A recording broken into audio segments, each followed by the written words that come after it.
Hello students, welcome back to Plus 1 Economics Online Classroom. Previous ക്ലാസ്സിൽ land reforms in ഇന്ത്യയിലെ ഭൂപരിഷ്കാരങ്ങളെക്കുറിച്ചായിരുന്നു discuss ചെയ്തിരുന്നത്. ഇന്നത്തെ ക്ലാസ്സിൽ ഡിസ്കസ് ചെയ്യാൻ വേണ്ടി പോകുന്നത് മറ്റൊരു ഇമ്പോർട്ടൻ്റ് ആയിട്ടുള്ള ടോപ്പിക്കാണ്. ഇന്ത്യ ഗവൺമെൻറ് അഗ്രികൾച്ചറൽ സെക്ടറിൽ കൊണ്ടുവന്നിട്ടുള്ള അല്ലെങ്കിൽ അഡോപ്റ്റ് ചെയ്തിട്ടുള്ള രണ്ടാമത്തെ ഒരു ഇമ്പോർട്ടൻ്റ് ആയിട്ടുള്ള പരിഷ്കാരമാണ് ഇന്ന് ഡിസ്കസ് ചെയ്യാൻ വേണ്ടിയിട്ട് പോകുന്നത്. ഗ്രീൻ റവല്യൂഷൻ, ഹരിത വിപ്ലവം. വളരെ ഇമ്പോർട്ടൻ്റ് ആണ്. എക്സാം പോയിന്റ് ഓഫ് വ്യൂവിൽ വളരെ ഇമ്പോർട്ടൻ്റ് ആയിട്ടുള്ള ഒരു ടോപ്പിക്കാണ് green revolution. After independence 75% of population R engaged in agricultural sector. സ്വാതന്ത്ര്യത്തിന് ശേഷവും, അതായത് 1947 ഓഗസ്റ്റ് 15 സ്വാതന്ത്ര്യം ലഭിച്ച ശേഷവും ഇന്ത്യയിലെ മൊത്തം പോപ്പുലേഷന്റെ 75% ആളുകളും കാർഷിക മേഖലയെ ഉപജീവന മാർഗമായി തെരഞ്ഞെടുത്തവരായിരുന്നു. 75% of population opted their livelihood as agricultural sector. ഈ ഒരു അവസ്ഥയാണെങ്കിൽ പോലും ആ കാലത്തും എന്തായിരുന്നു, ഇന്ത്യ വളരെ അഗ്രികൾച്ചറൽ സെക്ടർ നോക്കുകയാണെങ്കിൽ പിന്നോക്കാവസ്ഥയിലായിരുന്നു. അഗ്രികൾച്ചറൽ സെക്ടർ സ്റ്റാഗ്നന്റ് ആയിരുന്നു, അല്ലെങ്കിൽ ബാക്ക്വേർഡ് ആയിരുന്നു. അപ്പോൾ ഈ ഒരു സിറ്റുവേഷനിൽ നിന്നും കാർഷിക മേഖലയെ മുന്നോട്ടേക്ക് കൊണ്ടുവരാൻ വേണ്ടിയിട്ട് ഇന്ത്യ ഗവൺമെന്റ് അഡോപ്റ്റ് ചെയ്തിട്ടുള്ള രണ്ടാമത്തെ ഒരു റിഫോം ആയിരുന്നു ഗ്രീൻ റവല്യൂഷൻ. ഈ ഒരു ചോദ്യം വന്നു കഴിഞ്ഞാൽ 3 ഹെഡിങ്ങുകളായിട്ട് വേണം ഇതിന്റെ ആൻസർ എഴുതാൻ. 3 ഹെഡിങ്ങുകളായിട്ടാണ് ഈ ഒരു ടോപ്പിക് നമുക്ക് പഠിക്കാനുള്ളത്. ഓക്കെ, ഫസ്റ്റ് വൺ അതിന്റെ ഇൻട്രൊഡക്ഷൻ. നമുക്കത് ഇൻട്രൊഡ്യൂസ് ചെയ്യണം. എന്താണ് ഗ്രീൻ റവല്യൂഷൻ അതുകൊണ്ട് അർത്ഥമാക്കുന്നത്? A new agricultural strategy was introduced by India government in 1960 in order to improve agricultural production and productivity. അതായത് കാർഷിക ഉൽപാദനക്ഷമതയും കാർഷിക ഉൽപാദനവും വർദ്ധിപ്പിക്കുന്നതിന് വേണ്ടി 1960 ഇന്ത്യ ഗവൺമെന്റ് പുതിയൊരു കാർഷിക തന്ത്രം ആവിഷ്കരിച്ചു, അല്ലെങ്കിൽ അഡോപ്റ്റ് ചെയ്തു. 1960 ഈ ഒരു കാർഷിക തന്ത്രം, ഈ ഒരു ന്യൂ അഗ്രികൾച്ചറൽ സ്ട്രാറ്റജിയെ പറയുന്ന പേരാണ് ഗ്രീൻ റവല്യൂഷൻ അല്ലെങ്കിൽ ഹരിത വിപ്ലവം. 1960 ഇത് അഡോപ്റ്റ് ചെയ്തതെങ്കിൽ പോലും 1965 ഗ്രീൻ റവല്യൂഷന് സ്പ്രെഡ് ചെയ്യുന്നത് അല്ലെങ്കിൽ ഇംപ്ലിമെന്റ് ശരിക്കും ചെയ്യുന്നത്. അപ്പോൾ ഈ ഒരു സ്ട്രാറ്റജി കൊണ്ടുവന്നത് 1960s 1960 എന്നാൽ ഇന്ത്യയിൽ അത് ആദ്യമായിട്ട് നടപ്പിലാക്കിയത് 1965 ഓർമ്മ വേണം. ഓക്കെ, ഇതിൽ ആദ്യം നമുക്കതിന്റെ ബേസിക് ആയിട്ട് പഠിക്കാനുള്ളത് ഗ്രീൻ റവല്യൂഷൻ അഗ്രികൾച്ചറൽ സെക്ടറിനെ ഇംപ്രൂവ് ചെയ്യാനും അതുപോലെ അഗ്രികൾച്ചറൽ പ്രൊഡക്ടിവിറ്റി, കാർഷിക ഉൽപാദനവും കാർഷിക ഉൽപാദനക്ഷമതയും വർദ്ധിപ്പിക്കുന്നതിന് വേണ്ടി നടന്നിട്ടുള്ള ഒരു റവല്യൂഷനാണ് അല്ലെങ്കിൽ വിപ്ലവമാണ്. ഓക്കെ, ലോകത്തിൽ ആദ്യമായിട്ട് ഗ്രീൻ റവല്യൂഷൻ നടന്നിട്ടുള്ള രാജ്യമാണ് മെക്സിക്കോ, അല്ലെങ്കിൽ മെക്സിക്കോയിൽ നിന്നാണ് ഗ്രീൻ റവല്യൂഷൻ ആരംഭിക്കുന്നത്, സ്റ്റാർട്ട് ചെയ്യുന്നത്. അപ്പോൾ മെക്സിക്കോയിലാണ് ഗ്രീൻ റവല്യൂഷൻ ആദ്യമായിട്ട് നടന്നിട്ടുള്ളത്. അതുപോലെ ചോദിക്കുന്ന ഒരു 1 വേർഡ് ചോദ്യമാണ് ഫാദർ ഓഫ് ഗ്രീൻ റവല്യൂഷൻ. ഹരിത വിപ്ലവത്തിന്റെ പിതാവ് എന്ന് വിശേഷിപ്പിക്കുന്നത് ആരെയാണ്? നോർമാൻ ബോർലോഗ് ആണ്. ആരായിരുന്നു? Norman Borlaug. അപ്പോൾ മെക്സിക്കോയിലാണ് ആദ്യമായിട്ട് ഗ്രീൻ റവല്യൂഷൻ ഇൻട്രൊഡ്യൂസ് ചെയ്തിട്ടുള്ളത്. ഫാദർ ഓഫ് ഗ്രീൻ റവല്യൂഷൻ, ഹരിത വിപ്ലവത്തിന്റെ പിതാവ് നോർമാൻ ബോർലോഗ് ആണ്. ദെൻ 1965 ഇന്ത്യയിൽ ഹരിത വിപ്ലവം സ്പ്രെഡ് ആവുന്നത് അല്ലെങ്കിൽ ഇംപ്ലിമെന്റ് ചെയ്യുന്നത്, ഇൻട്രൊഡ്യൂസ് ചെയ്യുന്നത്. Father of Indian green revolution, Indian ഹരിത വിപ്ലവത്തിന്റെ പിതാവാണ് MS സ്വാമിനാഥൻ. ഈ 2 പേര് ഓർത്തു വെക്കണം. ആരായിരുന്നു? Father of Indian green revolution, Indian ഹരിത വിപ്ലവത്തിന്റെ പിതാവാണ് MS സ്വാമിനാഥൻ. ഓക്കെ, അപ്പോൾ 3 ഹെഡിങ്ങുകളായിട്ട് വേണം ഈ ഒരു ടോപ്പിക് നമുക്ക് പഠിക്കാൻ. First one, stages or phases, ഹരിത വിപ്ലവത്തിന്റെ ഘട്ടങ്ങൾ. 2 ഘട്ടങ്ങളായിട്ടാണ് ഇന്ത്യയിൽ ഗ്രീൻ റവല്യൂഷൻ നടന്നിട്ടുള്ളത്. 2 സ്റ്റേജസ്, 2 ഫേസസ് അല്ലെങ്കിൽ 2 ഘട്ടങ്ങൾ. 1965 മുതൽ 1975 വരെയാണ് ഒന്നാം ഘട്ടം. 1965 to 1975 ഫസ്റ്റ് സ്റ്റേജ് അല്ലെങ്കിൽ ഫസ്റ്റ് ഫേസ്. രണ്ടാമത്തെ ഘട്ടം 1975 to 1985 1975 മുതൽ 1985 വരെയാണ് രണ്ടാമത്തെ ഘട്ടം. അപ്പൊ 2 ഘട്ടങ്ങൾ ഓർത്തു വെക്കണം. അപ്പോൾ ആദ്യം എഴുതേണ്ടത് എന്താണ്? സ്റ്റേജസ് അല്ലെങ്കിൽ ഘട്ടങ്ങളാണ് എഴുതി വെക്കേണ്ടത്. 2 ഘട്ടങ്ങളുണ്ട്. ഒന്നാമത്തെ ഘട്ടത്തിൽ പഞ്ചാബ്, ഹരിയാന, തമിഴ്നാട് ആൻഡ് ആന്ധ്രാപ്രദേശ് ഈ 4 സംസ്ഥാനങ്ങളിൽ മാത്രമാണ് ഗ്രീൻ റവല്യൂഷന് ഇന്ത്യയിൽ ഇംപ്ലിമെന്റ് ചെയ്തിരുന്നത്. ഓക്കെ, അപ്പോൾ ഫസ്റ്റ് സ്റ്റേജിൽ എഴുതേണ്ട കാര്യം എന്താണ്? പഞ്ചാബ്, ഹരിയാന, തമിഴ്നാട് ആൻഡ് ആന്ധ്രാപ്രദേശ് ഈ 4 സംസ്ഥാനങ്ങളിൽ മാത്രമായിരുന്നു ഒന്നാം ഘട്ടത്തിൽ ഹരിത വിപ്ലവത്തിന്റെ ഒന്നാം ഘട്ടത്തിൽ ഇത് നടപ്പിലാക്കിയിരുന്നത്. ഓക്കെ, രണ്ടാം ഘട്ടം 1975 മുതൽ 85 വരെയാണ്. രണ്ടാം ഘട്ടത്തിൽ എത്തിയപ്പോഴേക്കും ഈ 4 സംസ്ഥാനങ്ങളല്ലാത്ത ബാക്കി എല്ലാ ഇന്ത്യൻ സംസ്ഥാനങ്ങളിലേക്കും ഈ ഗ്രീൻ റവല്യൂഷൻ സ്പ്രെഡ് ചെയ്തു. ഓക്കെ, അപ്പോൾ ഫസ്റ്റ് സ്റ്റേജിൽ 4 സംസ്ഥാനങ്ങളായിരുന്നു. അത് ഇമ്പോർട്ടന്റ് ആണ്, സംസ്ഥാനങ്ങളുടെ പേര് ഓർത്ത് വെക്കണം. അതിനുശേഷം രണ്ടാമത്തെ ഘട്ടത്തിലായപ്പോഴേക്കും ബാക്കിയുള്ള എല്ലാ സംസ്ഥാനങ്ങളിലേക്കും ബാക്കിയുള്ള എല്ലാ റിമൈനിങ് സ്റ്റേറ്റിലേക്കും എന്ത് ചെയ്തു? ഈ ഒരു ഗ്രീൻ റവല്യൂഷന്റെ എഫക്റ്റ് സ്പ്രെഡ് ചെയ്തു. ഓക്കെ, അപ്പോൾ സ്റ്റേജസ് ഫസ്റ്റ് ഹെഡിങ് പഠിച്ചു. രണ്ടാമത്തെ ഹെഡിങ് ആണ് മെഷേഴ്സ്. ഹരിത വിപ്ലവത്തിന്റെ ഘടകങ്ങൾ എക്സാമിന് ചോദിക്കാറുണ്ട്, അല്ലെങ്കിൽ ഇൻഗ്രീഡിയൻസ് എന്ന് ചോദിക്കും. പല രീതിയിൽ ചോദിക്കാം.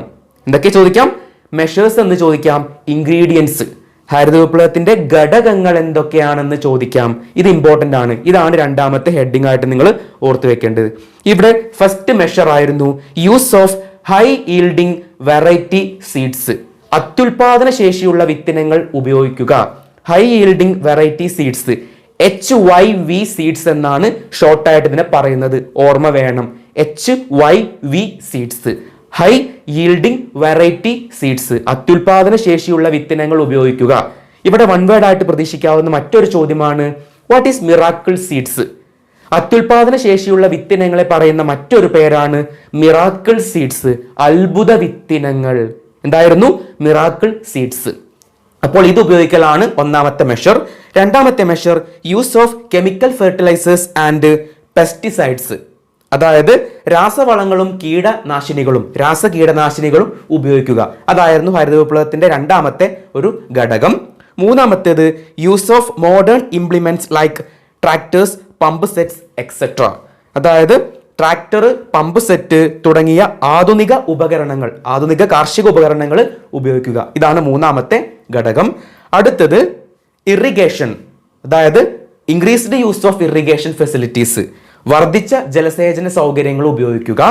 Then marketing facilities for agricultural produce, കാർഷിക ഉൽപ്പന്നങ്ങൾക്കുള്ള വിപണന സൗകര്യം ഒരുക്കുക. ഇതായിരുന്നു അടുത്ത ഒരു ഗ്രീൻ റവല്യൂഷന്റെ മെഷർ അല്ലെങ്കിൽ ഹരിത വിപ്ലവത്തിന്റെ ഘടകം. Then last provision of credit facilities to farmers at low rates of interest, അതായത് കർഷകർക്ക് കുറഞ്ഞ പലിശ നിരക്കിൽ വായ്പാ സൗകര്യം ഏർപ്പെടുത്തുക. ഇവിടെ 6ഓളം ഘടകങ്ങൾ മെഷേഴ്സ് പഠിച്ചു. വളരെ ഇമ്പോർട്ടന്റ് ആണ്.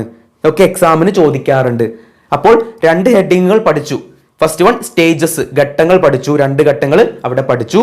ദെൻ ഘടകങ്ങൾ അല്ലെങ്കിൽ മെഷേഴ്സ്, 6 മെഷേഴ്സ് പഠിച്ചു. ഇനി മൂന്നാമതായിട്ട് നമുക്ക് പഠിക്കേണ്ടതാണ് ആഫ്റ്റർ ഇഫക്റ്റ്, ഹരിത വിപ്ലവത്തിന്റെ ഗുണങ്ങളും അതുപോലെ ദോഷങ്ങളും.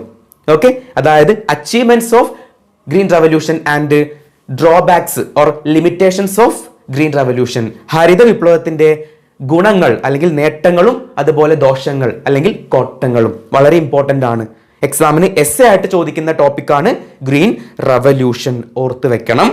ഓക്കെ, ഇവിടെ ഒന്നാമതായിട്ട് നമുക്ക് പറയാവുന്ന ഗുണങ്ങൾ ആദ്യം നമ്മൾ ഡിസ്കസ് ചെയ്യുന്നത് അതിന്റെ ബെനിഫിറ്റ്സ് ആണ്, അല്ലെങ്കിൽ achievements of green revolution or benefits of green revolution. ഒന്നാമത്തെ ഒരു ഹരിത വിപ്ലവത്തിന്റെ ഗുണമായിട്ട് പറയുന്നത് India become self sufficient in food grains, ഭക്ഷ്യധാന്യങ്ങളുടെ കാര്യത്തിൽ ഇന്ത്യ സ്വയം പര്യാപ്തമായി. ഓക്കെ, അപ്പോൾ ഇന്ത്യക്ക് ആവശ്യമായ കാർഷിക ഉൽപ്പന്നങ്ങൾ ഇന്ത്യ തന്നെ സ്വന്തമായിട്ട് പ്രൊഡ്യൂസ് ചെയ്യാൻ തുടങ്ങി. ഇതോടെ ഭക്ഷ്യകാര്യത്തിൽ ഇന്ത്യ സ്വയം പര്യാപ്തത നേടി. India achieved self Reliance in food grains. Second benefit increased marketable surplus, the surplus after meeting farmers requirement that can be sold in the market. വിപണിയിൽ വിറ്റഴിക്കാൻ കൂടുതൽ മിച്ചം ഉണ്ടായി. അതിനെ പറയുന്ന പേരാണ് വിപണി മിച്ചം. അതായത് ഹരിത വിപ്ലവത്തിന്റെ ഭാഗമായിട്ട് മാർക്കറ്റബിൾ സർപ്ലസ് വളരെ കൂടുതലായിരുന്നു. എന്താണ് മാർക്കറ്റബിൾ സർപ്ലസ് എന്ന് പറഞ്ഞാൽ? ഇവിടെ ഉദ്ദേശിക്കുന്നത് കർഷകരുടെ ആവശ്യങ്ങൾ നിറവേറ്റിയതിനു ശേഷം ബാക്കി വരുന്ന കാർഷിക ഉൽപ്പന്നങ്ങൾ വിപണിയിൽ കൊണ്ടുപോയിട്ട് വിൽക്കുക, മാർക്കറ്റിൽ കൊണ്ടുപോയിട്ട് വിൽക്കുന്നതിനെയാണ് മാർക്കറ്റബിൾ സർപ്ലസ് അല്ലെങ്കിൽ വിപണി മിച്ചം എന്ന് പറയാം. അപ്പോൾ ആ പോയിന്റ് ഇമ്പോർട്ടന്റ് ആണ്. ഇതിന്റെ ഭാഗമായിട്ട് വിപണി മിച്ചം വളരെ കൂടുതലായിരുന്നു, മാർക്കറ്റബിൾ സർപ്ലസ് കൂടുതലായിരുന്നു. അതായത് കർഷകർ സ്വന്തം ഉപയോഗിച്ച് കഴിഞ്ഞതിന് ശേഷം ബാക്കി വരുന്ന കാർഷിക ഉൽപ്പന്നങ്ങൾ അവർ മാർക്കറ്റിൽ കൊണ്ടുപോയിട്ട് വിൽക്കുന്നു. ഓക്കെ, മൂന്നാമത്തെ ബെനിഫിറ്റ് അല്ലെങ്കിൽ achievement reduced dependence on import and food aid. ഇറക്കുമതിയിലും ഭക്ഷ്യസഹായത്തിലുമുള്ള ആശ്രയത്വം കുറഞ്ഞു. ഇറക്കുമതി വളരെ കുറഞ്ഞു എന്നാണ് ഇതുകൊണ്ട് ഉദ്ദേശിക്കുന്നത്. Next, reduced price of food grains benefiting poor people. അതായത് ഭക്ഷ്യധാന്യങ്ങളുടെ വില കുറഞ്ഞത് ദരിദ്ര ജനവിഭാഗത്തിന് അനുഗ്രഹമായി മാറി. അതായത് ഇന്ത്യയിൽ ഹരിതവിപ്ലവത്തിന്റെ ഭാഗമായിട്ട് ഒരുപാട് എന്തുണ്ടായിട്ടുണ്ട്? അഗ്രികൾച്ചറൽ പ്രൊഡക്ഷൻ നടന്നിട്ടുണ്ട്. കാർഷിക മേഖലയിൽ ഒരുപാട് ഉൽപാദനം നടന്നിട്ടുണ്ട്. കൂടുതൽ ഉൽപാദനം ലഭിച്ചു കഴിഞ്ഞാൽ നമുക്ക് കുറച്ച് വിലയ്ക്ക് സാധനങ്ങൾ വിൽക്കാൻ കഴിയും. ഇത് ആർക്ക് അനുഗ്രഹമായിട്ട് മാറി അല്ലെങ്കിൽ ബെനിഫിറ്റഡ് ആയിട്ട് മാറി? പുവർ പീപ്പിൾസ്, ദാരിദ്ര്യം അനുഭവിക്കുന്നവർക്ക് വളരെ അനുഗ്രഹമായിട്ട് മാറി. അടുത്ത benefit, enabled the government to create buffer stock of food grains to be used during times of food shortage. അതായത് ഭക്ഷ്യക്ഷാമം ഉണ്ടായിക്കഴിഞ്ഞാൽ ഈ സമയത്ത് ഉപയോഗിക്കാൻ വേണ്ടിയിട്ട് ധാന്യങ്ങളുടെ ഒരു കരുതൽ സ്റ്റോക്ക് ഉണ്ടാക്കാൻ ഗവൺമെന്റിന് കഴിഞ്ഞു. അതായത് അഗ്രികൾച്ചറൽ പ്രൊഡക്ഷൻ കൂടിയതോട് കൂടിയിട്ട് ബാക്കി വരുന്ന കാർഷിക ഉൽപാദനം ഗവൺമെന്റിന് ബഫർ സ്റ്റോക്ക് ആയിട്ട് കരുതൽ ശേഖരമായിട്ട് സൂക്ഷിച്ചു വെക്കാമായിരുന്നു. ഈ കരുതൽ ശേഖരം എന്തിനാണ് സൂക്ഷിച്ചു വെക്കുന്നത്? ഏതെങ്കിലും ഒരു കാലത്ത് ഇന്ത്യയിൽ ഭക്ഷ്യക്ഷാമം, ഫാമിൻ ഉണ്ടായി കഴിഞ്ഞാൽ ആ സമയത്ത് അല്ലെങ്കിൽ ഫുഡ് ഷോർട്ടേജ് ഉണ്ടാക്കി കഴിഞ്ഞാൽ ആ സമയത്ത് ഉപയോഗിക്കാൻ വേണ്ടിയിട്ട് ഗവൺമെന്റ് ബഫർ സ്റ്റോക്ക് എടുത്തു വെക്കുമായിരുന്നു. ഈ ഒരു ഗ്രീൻ റവല്യൂഷന്റെ ഭാഗമായിട്ട് ഇത്തരത്തിലുള്ള ബഫർ സ്റ്റോക്ക്, കരുതൽ ശേഖരം വളരെ കൂടുതലായിരുന്നു. ഓർത്തു വെക്കണം.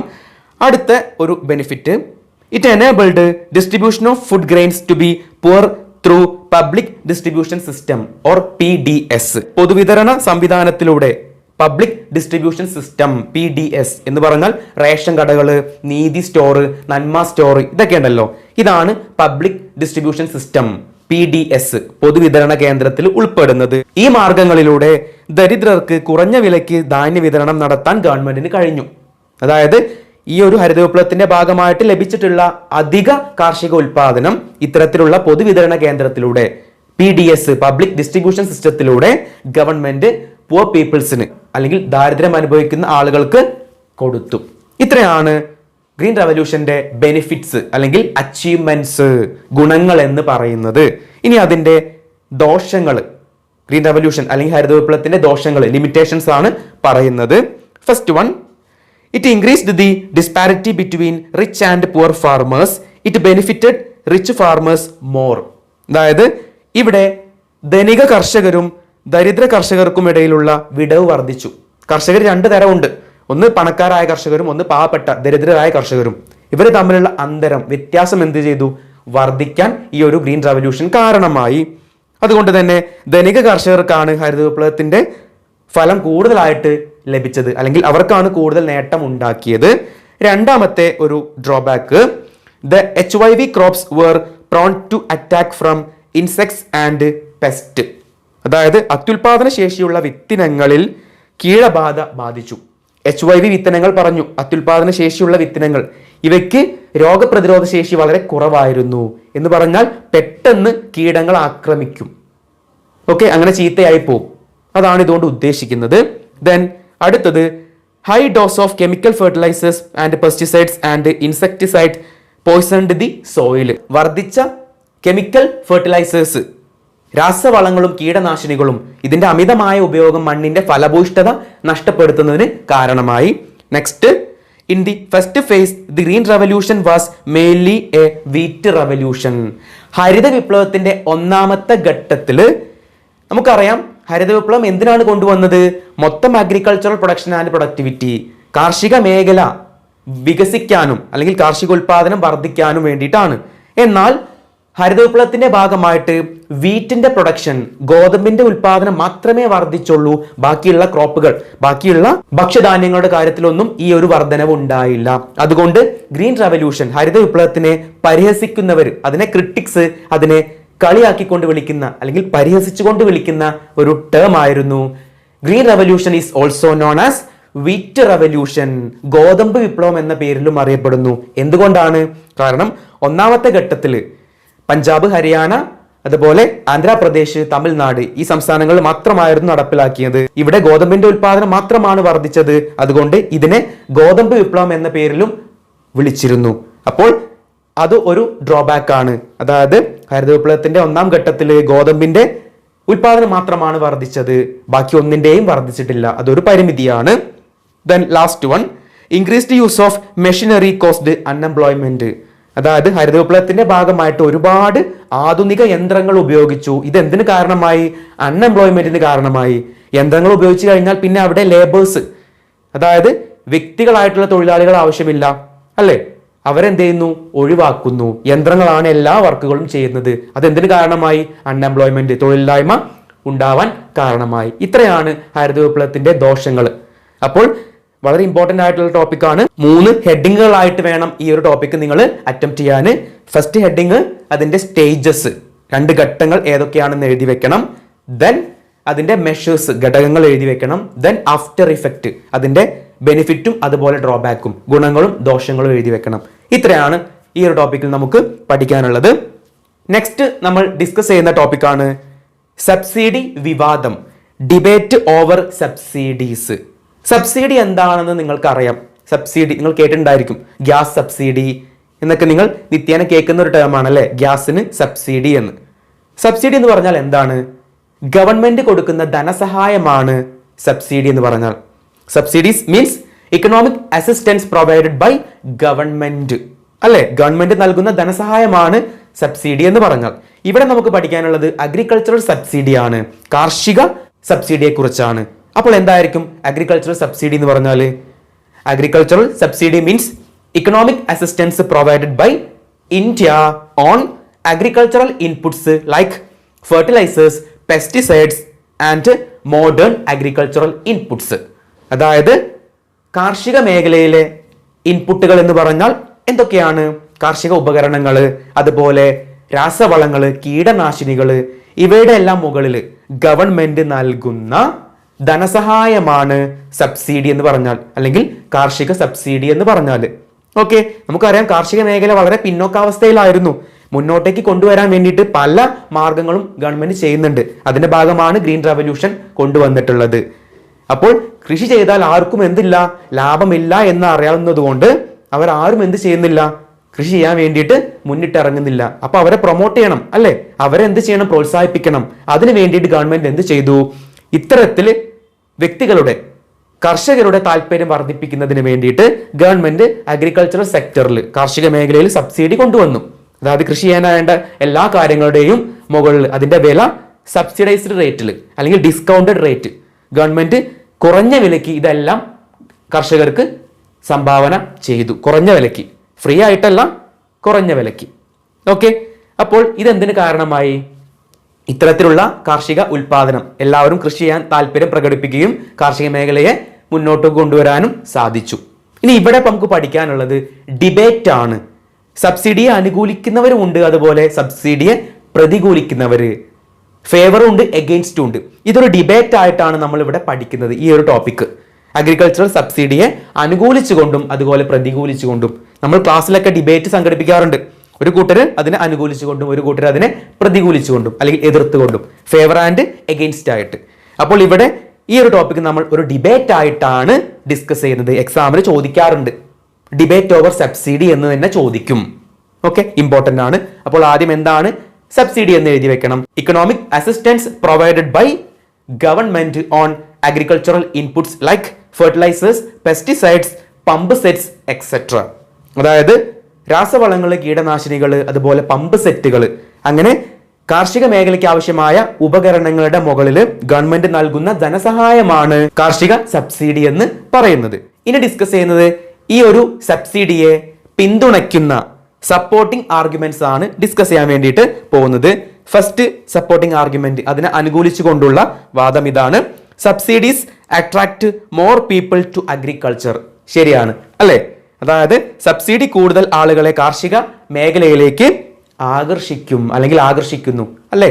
അതായത് കുറഞ്ഞ റേറ്റിന്, കുറഞ്ഞ വിലയ്ക്ക് കൊടുത്തു കഴിഞ്ഞാൽ എല്ലാവരും എന്ത് ചെയ്യുന്നു? ഈ ഒരു സബ്സിഡിയുടെ ഭാഗമായിട്ട് കാർഷിക മേഖലയിലേക്ക് മുന്നിട്ടിറങ്ങും അല്ലെങ്കിൽ കൃഷി ചെയ്യാൻ വേണ്ടിയിട്ട് മുന്നിട്ടിറങ്ങും.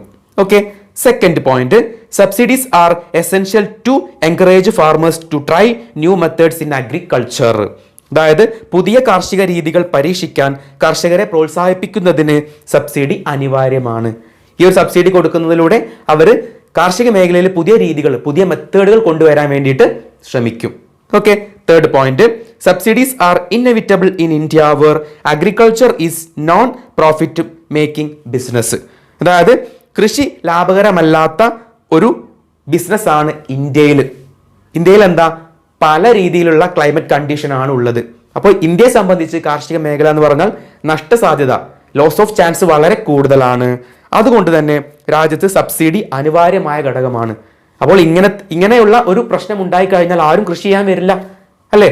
ലോസ് ഓഫ് ചാൻസ്, നഷ്ടസാധ്യത കൂടുതലാണെങ്കിൽ ആരും ആ ബിസിനസ് ചെയ്യാൻ വരില്ല.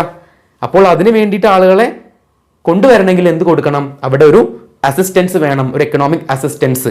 അതുകൊണ്ട് സബ്സിഡി അനിവാര്യമാണ്. അടുത്ത point, subsidies help poor peasant to buy modern agricultural inputs.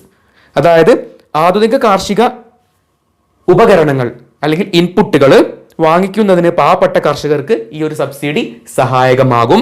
Next point, subsidies reduced the inequality between the rich and poor farmers. അതായത് ധനികരായ കർഷകരും അതുപോലെ പാവപ്പെട്ട കർഷകരും തമ്മിലുള്ള ഇൻഇക്വാളിറ്റി അല്ലെങ്കിൽ അസമത്വം കുറയ്ക്കുന്നതിന് ഈ ഒരു സബ്സിഡി കാരണമാകും. Okay, next point, subsidies provide great relief to farmers to overcome loss due to unfavourable weather conditions. അതായത് മോശം കാലാവസ്ഥ, വെള്ളപ്പൊക്കം, വരൾച്ച എന്നീ പ്രശ്നങ്ങൾ കൊണ്ടുണ്ടാവുന്ന നാശനഷ്ടങ്ങളെ അതിജീവിക്കാൻ, ഇത്തരം പ്രശ്നങ്ങൾ കൊണ്ടെല്ലാം കാർഷിക മേഖല നശിച്ചു പോകാൻ സാധ്യതയുണ്ട്. അപ്പോൾ ഈ പ്രശ്നങ്ങളിൽ നിന്നെല്ലാം രക്ഷപ്പെടാൻ വേണ്ടിയിട്ട് ഇത്തരത്തിലുള്ള കാർഷിക സബ്സിഡി ഗുണം ചെയ്യും. ആർക്ക്? കർഷകർക്ക് ഗുണം ചെയ്യും.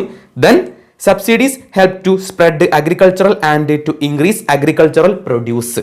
അതായത് കൃഷി വ്യാപിച്ച് കാർഷികോൽപ്പന്നങ്ങൾ വർദ്ധിപ്പിക്കുന്നതിന് സബ്സിഡി സഹായകമാണ്. എന്തായിരുന്നു? കൃഷി വ്യാപിച്ച് കാർഷിക ഉൽപ്പന്നങ്ങൾ വർദ്ധിപ്പിക്കുന്നതിന് കൂടുതൽ ഇത്തരത്തിലുള്ള സബ്സിഡികൾ കൊടുത്തു കഴിഞ്ഞാൽ അഗ്രികൾച്ചർ പ്രൊഡക്ഷൻ പതിയെ പതിയെ ഇൻക്രീസ് ചെയ്യും. അതാണ് ഇതുകൊണ്ട് ഉദ്ദേശിക്കുന്നത്. ഇനി ഇതിനൊരു മറുവശമുണ്ട്, ഓപ്പോസിറ്റ് സൈഡ് ഉണ്ട്. ഇത്തരത്തിലുള്ള സബ്സിഡിയെ എതിർക്കുന്ന വാദങ്ങൾ അല്ലെങ്കിൽ ആർഗ്യുമെന്റ് എഗെയിൻസ്റ്റ്, അതാണ് നമ്മൾ ഇനി ഡിസ്കസ് ചെയ്യാൻ വേണ്ടിയിട്ട് പോകുന്നത്. എതിരായിട്ടുള്ള വാദങ്ങൾ. First point, rich farmers corner the subsidy. അതായത് ഈ ഒരു സബ്സിഡിയുടെ കൂടുതൽ ഗുണം ലഭിച്ചത് പണക്കാരായ കർഷകർക്കായിരുന്നു. അവർ പല രീതിയിലും ഈ ഒരു സബ്സിഡിയെ ചൂഷണം ചെയ്തിരുന്നു. Second, a major part of fertilisers subsidy goes to the fertilisers industry. അതായത് രാസവളത്തിന് നൽകുന്ന സബ്സിഡിയിൽ വലിയൊരു ഭാഗം രാസവള നിർമ്മാതാക്കൾക്കാണ് ലഭിക്കുന്നത്. Third point, subsidy need not be given once new technology is adopted and agriculture made profitable. ഇവിടെ എന്താണ് ഉദ്ദേശിക്കുന്നത്? ഇത്തരത്തിൽ സബ്സിഡികൾ കൊടുത്ത് ഒരു തവണ സബ്സിഡി കൊടുക്കുന്നു, അങ്ങനെ പുതിയ ടെക്നോളജി യന്ത്രങ്ങളെല്ലാം വാങ്ങിക്കുന്നു, ദെൻ അത് ഉപയോഗിച്ചുകൊണ്ട് കൃഷി ചെയ്യുന്നു, കാർഷിക മേഖല മുന്നോട്ടേക്ക് കൊണ്ടുവരുന്നു അല്ലെങ്കിൽ ഇൻക്രീസ് ചെയ്യുന്നു, അഗ്രികൾച്ചറൽ പ്രൊഡക്ഷൻ കൂടുന്നു. അതെന്തിന് കാരണമാവുന്നു? കർഷകർക്ക് പ്രോഫിറ്റബിൾ ആണ്, ലാഭം ലഭിക്കുന്നു. പിന്നീട് എന്ത് കൊടുക്കേണ്ട ആവശ്യമില്ല, സബ്സിഡി കൊടുക്കേണ്ടതില്ല എന്നാണ് ഇവിടെ പറയുന്നത്. ഈ പോയിന്റ് കൊണ്ട് ഉദ്ദേശിക്കുന്നത് ഒരു തവണ മാത്രം സബ്സിഡി കൊടുത്താൽ മതി. അതിന്റെ റിസൾട്ട് കിട്ടിക്കഴിഞ്ഞാൽ പിന്നെ എന്ത് ചെയ്യേണ്ട ആവശ്യമില്ല, അവർക്ക് സബ്സിഡി കൊടുക്കേണ്ട ആവശ്യമില്ല. Okay, then next point, government loses a lot of money which could have been otherwise used for helping the poor. അതായത് സബ്സിഡി മൂലം സർക്കാരിന് വരുന്ന ഭീമമായ നഷ്ടം പാവപ്പെട്ടവരെ സഹായിക്കുന്നതിന് വേണ്ടിയാണ് ചെലവാക്കേണ്ടിയിരുന്നത്. അതായത് നമ്മൾ നേരത്തെ പറഞ്ഞു, ഈ സബ്സിഡി കൊണ്ട് ഏറ്റവും കൂടുതൽ ബെനിഫിറ്റ് കിട്ടിയത് ആർക്കൊക്കെ ആയിരുന്നു? ഒന്ന് ഫെർട്ടിലൈസേഴ്സ് കമ്പനി, അല്ലേ, രാസവള നിർമ്മാതാക്കൾക്കും അതുപോലെ പണക്കാരായ ധനികരായ അല്ലെങ്കിൽ റിച്ച് ഫാർമേഴ്സിനുമായിരുന്നു. എന്നാൽ ഈ ഒരു സബ്സിഡി കൊടുക്കാതിരുന്നെങ്കിൽ ഈ ഒരു പണം ആർക്ക് വേണ്ടി ചെലവാക്കായിരുന്നു? പാവപ്പെട്ട ആളുകൾക്ക് വേണ്ടിയിട്ട്. ഗവൺമെന്റിന് സബ്സിഡി മാത്രമല്ല കൊടുക്കേണ്ടത്, ഒരുപാട് അസിസ്റ്റൻസ്, എക്കണോമിക് അസിസ്റ്റൻസ് കൊടുക്കണം പാവപ്പെട്ട ജനങ്ങൾക്ക് വേണ്ടിയിട്ട്. വീട് നിർമ്മാണം, മറ്റ് ഭക്ഷ്യധാന്യങ്ങൾ കൊടുക്കുന്നതിന് വേണ്ടിയിട്ട്, അല്ലെ, പല കാര്യങ്ങൾ ഗവൺമെന്റിന് ചെയ്യാനുണ്ട്. ബാക്കി കാര്യങ്ങൾക്ക് വേണ്ടിയിട്ട് ഈ ഒരു പണം ചെലവാക്കാമായിരുന്നു എന്നാണ് പറയുന്നത് ഈ ഒരു പോയിന്റ് കൊണ്ട്. Okay, next point, failure in allocation of subsidies to real beneficiaries. അതായത് യഥാർത്ഥ ഗുണഭോക്താക്കൾക്ക് കിട്ടത്തക്ക വണ്ണം ശരിയായ രീതിയിൽ സബ്സിഡി ലഭിക്കുന്നതിൽ വീഴ്ചയുണ്ടായി. ഇവിടെ പറയുന്നത് എന്താണ്? ഈ ഒരു സബ്സിഡി ലഭിക്കാൻ ഏറ്റവും ഡിസേർവ്ഡ് ആയിട്ടുള്ള, ഏറ്റവും അർഹരായിട്ടുള്ള ആളുകൾക്ക് ഇത് കിട്ടിയിട്ടുണ്ടോ എന്ന് ഉറപ്പുവരുത്തുന്നതിൽ ഗവൺമെന്റിന് വീഴ്ചയുണ്ടായി. Okay, next point, giving subsidies when agriculture become unprofitable should no longer to be continued. കൃഷി ലാഭകരമല്ലെങ്കിൽ തുടർന്നും ഇത്തരത്തിൽ കാർഷിക മേഖലയ്ക്ക് സബ്സിഡി അനുവദിക്കുന്നത് ശരിയായ രീതിയല്ല, അല്ലെ? ഗവൺമെന്റ് സബ്സിഡി കൊടുക്കുന്നത് എന്തിനു വേണ്ടിയിട്ടാ? ഈ ഒരു മേഖലയെ, കാർഷിക മേഖലയെ മുന്നോട്ടേക്ക് കൊണ്ടുവരാൻ വേണ്ടിയിട്ടാ, അല്ലെങ്കിൽ ഉയർത്തിക്കൊണ്ടുവരാൻ, വികസിക്കാൻ വേണ്ടിയിട്ടാണ്, അല്ലെ? ഈ കാര്യങ്ങൾ നൽകിയിട്ട് പോലും ഈ ഒരു മേഖല വികസിക്കുന്നില്ലെങ്കിൽ പിന്നീടും തുടർന്ന് ഈ ഒരു സബ്സിഡി കൊടുക്കേണ്ട ആവശ്യമില്ല. അതൊരു ബേർഡൻ ആണ്. ഗവൺമെന്റിനെ സംബന്ധിച്ചിടത്തോളം അതൊരു അധിക ചെലവാണ്. ആ പണം ബാക്കിയുള്ള കാര്യങ്ങൾക്ക് വേണ്ടിയിട്ട് ഗവൺമെന്റിന് ചെലവഴിക്കാം. അതാണ് ഇതുകൊണ്ട് ഉദ്ദേശിക്കുന്നത്. ഓക്കെ, എത്ര അതിന് വേണ്ടിയിട്ട് ഇൻവെസ്റ്റ് ചെയ്താലും ആ ഒരു മേഖലയ്ക്ക് ഇമ്പ്രൂവ്മെന്റ് ഒന്നും ഇല്ലെങ്കിൽ പിന്നെ അതിന് വേണ്ടിയിട്ട് ചെലവഴിക്കേണ്ട ആവശ്യമില്ല. ആ പണം വേറെ കാര്യങ്ങൾക്ക് വേണ്ടിയിട്ട് ഉപയോഗിക്കാം. അതാണ് ഇവിടെ പറയുന്നത്. ഓക്കെ, ഇത്രയാണ് ആർഗ്യുമെന്റ്സ് എഗെയിൻസ്റ്റ്, സബ്സിഡിയെ എതിർക്കുന്ന വാദങ്ങൾ. അപ്പോൾ ഡിബേറ്റ് ഓവർ സബ്സിഡി, സബ്സിഡി വിവാദം എന്താണെന്ന് ഡിസ്കസ് ചെയ്തു. എന്താണ് സബ്സിഡി എന്ന് പഠിച്ചു. അതിനെ അനുകൂലിക്കുന്ന വാദങ്ങൾ, ആർഗ്യുമെന്റ്സ് ഫേവർ, അതിനെ പിന്തുണയ്ക്കുന്ന വാദങ്ങൾ പഠിച്ചു. ദെൻ ആർഗ്യുമെന്റ്സ് എഗെയിൻസ്റ്റ്, അതിനെ എതിർക്കുന്ന വാദങ്ങൾ പഠിച്ചു, അല്ലെങ്കിൽ പ്രതികൂലിക്കുന്ന വാദങ്ങൾ പഠിച്ചു. വളരെ ഇമ്പോർട്ടന്റ് ആണ് ഈ രണ്ട് ടോപ്പിക്കും. ഇന്നടുത്ത രണ്ട് ടോപ്പിക്കും വളരെ ഇമ്പോർട്ടന്റ് ആണ്, green revolution and debate over subsidy. അപ്പോൾ ഇത്രയാണ് ഇന്നത്തെ ക്ലാസ്. അടുത്ത ക്ലാസ്സിൽ നമുക്ക് വീണ്ടും കണ്ടുമുട്ടാം. Thank you so much.